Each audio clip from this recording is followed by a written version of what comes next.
everyone. Thank you for being with us today. I have a couple of issues to speak with you about. The one that we called you about, and we'll talk about that first, but we had a double traffic fatality, and some of you asked about that, so we'll present that information later.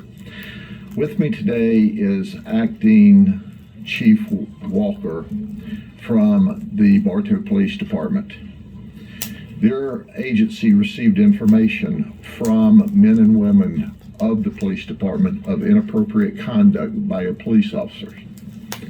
I can tell you Acting Chief Walker is a professional in every sense of the word, and so were the people that came to him and his supervisors saying, hey, this just doesn't look right.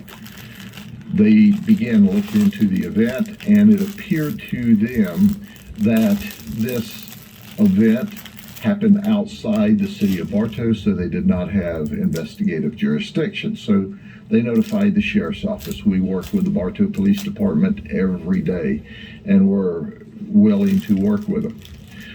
What we determined is a Bartow police officer had created a relationship with 4 teenagers. They were white females. 2 of them were 18, 1 of them was 17, and 1 of them was 16. And during this relationship, we found out that 3 of our victims went to Kathleen High School, 1 went to Auburndale High School. And he took them to his house in Lake Wells. And here's the police officer, Mark Anthony Fernandez. He's 24 years of age. He started his career at the Barlow Police Department, came to the sheriff's office for a short period of time, returned to the Barlow Police Department. And this investigation unfolded. Our detectives learned that he had a video clip that he was sharing, Snapchat video, with people at the police department, and they looked at it and say, hey, these girls look underage. Hey, one of these girls that was 18 was wearing a Bartow police jacket. Well, he was not only videoing these girls in different stages of undress at his apartment, but he was directing one of the juveniles to perform a sex act on the 18-year-old. And she did. And it was recorded. And he shared it with police officers in Bartow.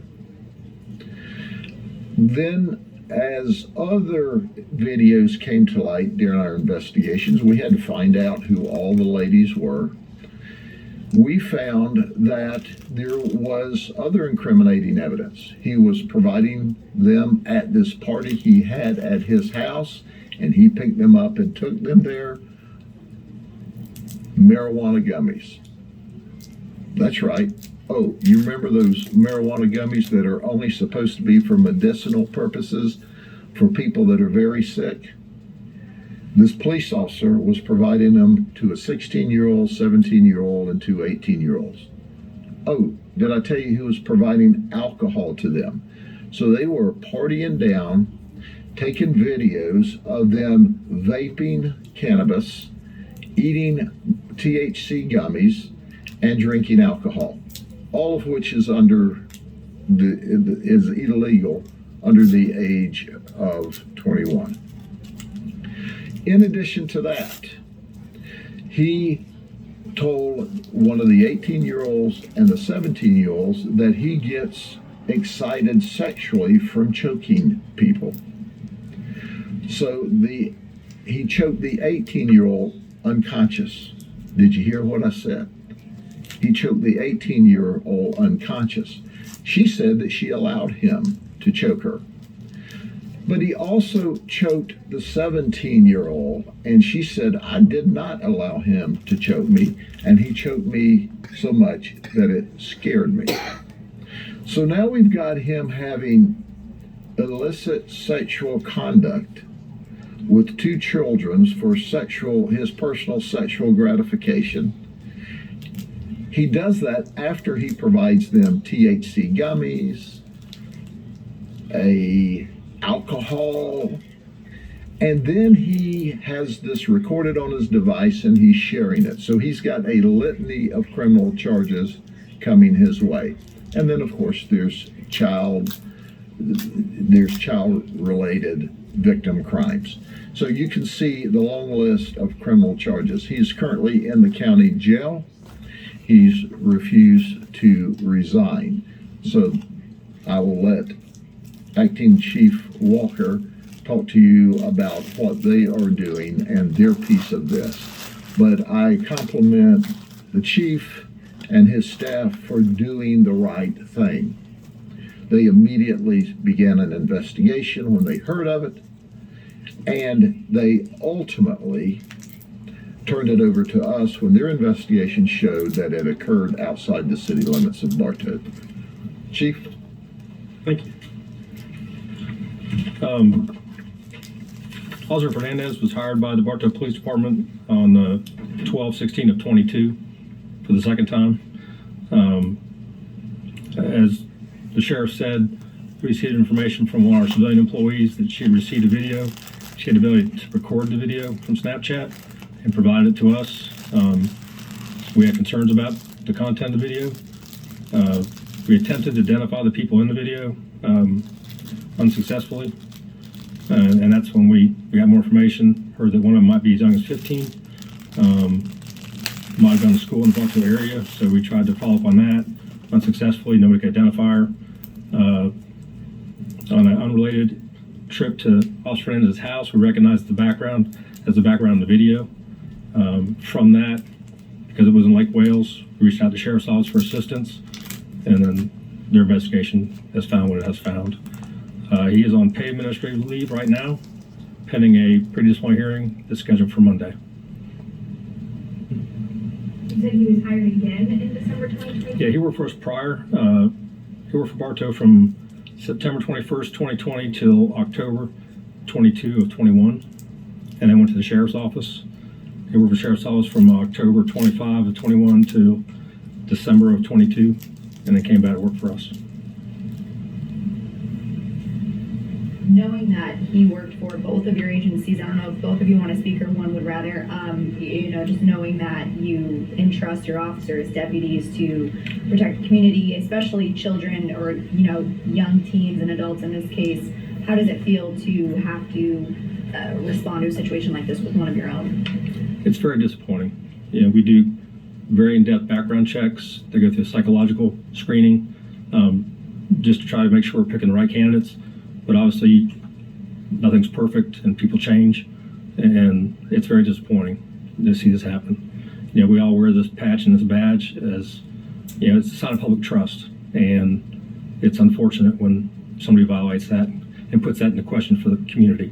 We really don't want that, and that's why we do a good job of policing our own. We try to hold them very accountable. What was happening on Monday? I'm sorry, Chief. You said Monday was a hearing? A pre-disciplinary hearing, yes, sir. What does that mean? What does that mean? It's a right for him to be heard, due process, to hear what he has to say prior to any discipline being rendered. Under Florida State Statute 112, the Police Officer Bill of Rights, he has some rights to that, and so we have to follow through with that. Will it at that point be determined whether he'll remain on leave or be terminated? Correct. If the option is, if the decision is to terminate him, will he be paid for paid administrative leave, or will that be? I'm sorry? He's on paid administrative leave since February. The decision is made to terminate him. Is he owed that back, or that terminated? No, it stays with him. Sheriff, how did he meet these girls? He met them online through social media, and he created a relationship with one of them, and they introduced another, and then they introduced another. They were all friends. And there's another event where they apparently went to a party in Frostproof. So we know of two events. We are still investigating the Frostproof party, but we know that he brought them specifically to his house in Lake Wales to give them mind-altering drugs, and then to engage them in different sexual behavior. And in addition to that, They were in some state of undress, some totally, some partially, as it's described to me.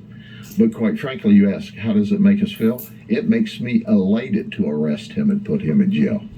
This guy is a bad guy. He fooled his way into the system, and then he acted like a fool, and he got arrested. And I'm happy about that. And he was stupid enough to do it. Then he was really stupid to video it. Then he was really stupid to show it to his colleagues at work who said, time out. They're professionals. So you play stupid, stupid, stupid games. You win stupid, stupid, stupid prizes. Okay? And right now, he's locked up in the county jail. So his predis can be why he's in jail. That is a protocol that the police department's required to go through that's provided. That's why he's not terminated today. But you can rest assured that the Bartow Police Department, once they complete their due process, and if their due process shows what our criminal investigation showed, that if he doesn't resign, he will be terminated. And in any event, all of this is going to be reported to the FDLE system that's in place to oversee all law enforcement officers in the state of Florida. This is a bad guy. He's a deviant, and he's there with children. I mean, did you hear what I said? A 16-year-old, a 17-year-old, two 18-year-olds, and he's being stupid and crazy and out of control. Well, right now we have him in control in the jail. Have you spoken to the girls' parents? If so, were their reactions? The investigation's underway, and those kind of conversations we don't share publicly. Do you think there could be more young women or teens that potentially had some sort of interaction with him? We have no investigative information at this time, but if there are other young ladies, teenagers that may have had an inappropriate interaction with him, we absolutely, totally want to know about it, because there's nothing warm my heart more than to add more criminal charges to him. And they were all high school students, correct? Or? They either were attending high school or had attended high school. Some of them had dropped out. The three of them went to Kathleen High School. One of them attended Auburndale High School, but as I understand, some of them had dropped out, but that was their last school of attendance. Do you know about how long he was there for? No, it obviously, that is part of the investigation, but it started out with him chatting with one online. I think Snapchat's how they began. When did that begin? It was, do you know, Chief, it actually started before we were into it. I do not know the information. No. And Chief, did you say that the first video discovered was sent on Snapchat to a civilian member of the department? One of our crime scene techs, a female. Did he say anything? Has he said anything at all? He said he needed a lawyer. We agreed with him. He needs a real good one, because, you know, the lawyer can watch and wave goodbye as we load him up and send him to prison one day, because that's our goal if he's convicted. Sheriff, you said that you didn't think that they were necessarily different victims, but you did mention the second incident at Frostproof. Do you believe that the same girls were there for that? We know they supposedly went to a party in Frostproof, so we're seeking any information there, and we will certainly be willing to make the appropriate charges if we can develop the evidence from that party. So, yes, we'd like to know about that as well. Sheriff, one last, maybe you mentioned this, there's a line in this news release about him going into a bedroom at his residence where the 16-year-old was, and began to touch her and choke her.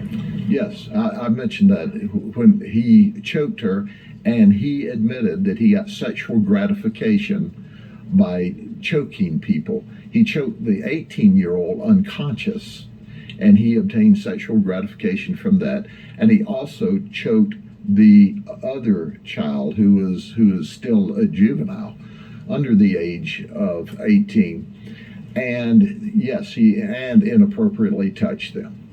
So, any other disciplinary actions or anything that was out of the ordinary with him before this came up? I can tell you he was involved in a officer-involved shooting that was totally legitimate. A man had robbed a place with a firearm in Highland City, and we were in pursuit of the guy when Barlow Police was called to assist us in that investigation, and they located him. And the guy pulled a gun on them, and he and his partner shot and ultimately killed the guy who had just committed the robbery with a firearm.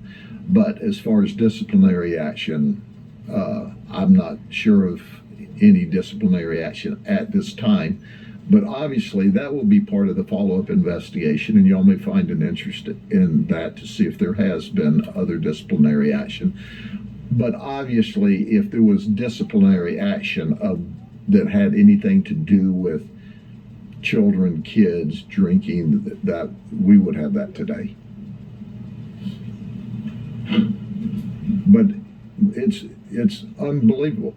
You give polygraphs, you give psychologicals, you do background investigations, and still every now and then someone slips through the system.